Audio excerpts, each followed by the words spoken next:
Good morning, church. Today I'm so excited because I get to introduce our foster sister, Ty, for communion today. Come on, Ty. She's such an amazing sister. She's been with us for well over 5 years now. And actually, she was my first Kingdom date. Wow! And it's really amazing. And she has a great scripture that she wants to share with us today. So if we could open all our Bibles to Isaiah 53, it's going to be 3 through 6. Come on.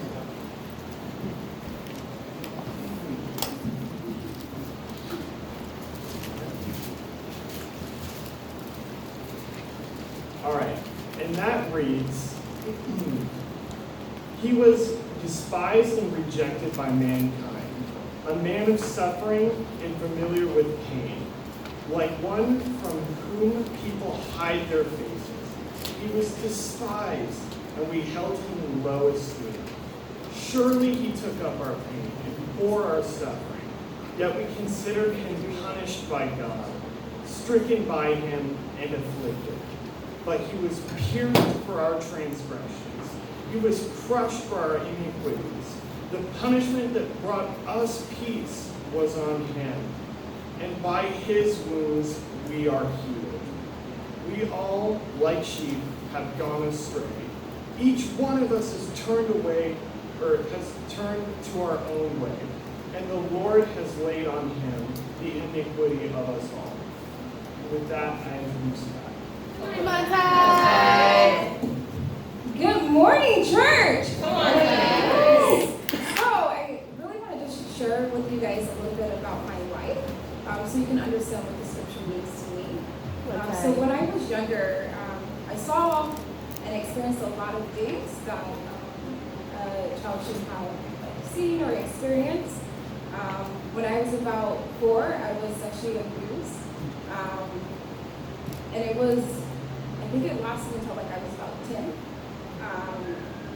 And my mother knew about the first time, and I saw like how hurt she was, and I just saw the pain in her. And so I didn't tell her about the other times. So I remained silent. And what happened because of that, as I grew older, I just started pulling away from people. And I began to have like an addiction to sleep. And I would sleep so much.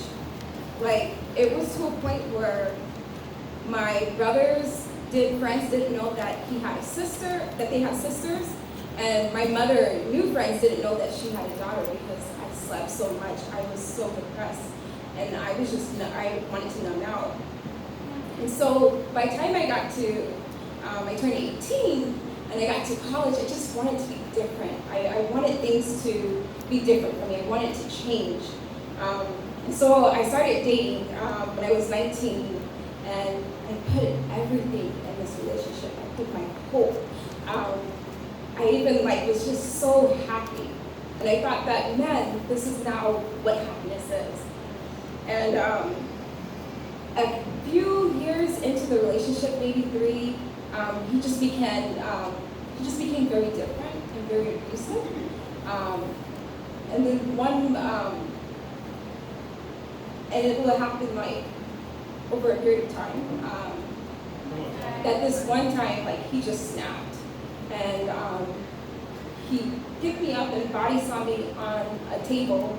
They grabbed my hair and drug me all the way to the room, and then just got on top of me and started choking me. And I remember thinking that this was my last breath. That this is it. This is what I lived my life for. But I remember God just gave me a little bit of strength, and he kicked, and I was able to kick him off and was able to run. But that's when I just realized that I need to make a difference. I need to change. So I left for San Francisco, and I started studying the Bible with our church out there. And I remember reading the scripture, and I was just so brokenhearted because the scripture talks about how our iniquities put Jesus on the cross. It didn't say them, it said our iniquities. So I saw that I too was responsible for Jesus being put on the cross. And because of that, it broke me so much that I realized I was responsible for Christ's death as well. That although my ex may have killed me, I physically killed Christ by my sins. And then John 5 and verse it's 7 through 9, it says, "Sir," the infant replied, "I have no one to help me into the pool. And when the water is stirred while I'm trying to get in, someone else goes down ahead of me." Then Jesus said to him, "Get up, pick up your mat and walk." At once the man was cured, and he picked up his mat and walked. And it's cool because even just looking at the scripture, like Jesus doesn't see us for our sins, nor did he see my sins against him. So I had to take responsibility for my actions because my actions put me in that relationship. The things that I did also provoked him to even at times hit me, even though that is not deserved, but I had to take responsibility for my actions. And I'm grateful that although my sins put Christ on the cross, I'm thankful that he was able to forgive my sins. So the cross means to me is gratitude. I'm so grateful for Christ forgiving me that the people that wronged me, I also forgive. And I also pray for them. And I hope that they become everything that I am, and that's forgiven. So that's what the cross means to me. I'm just so grateful. Thank you. Come on, Zach.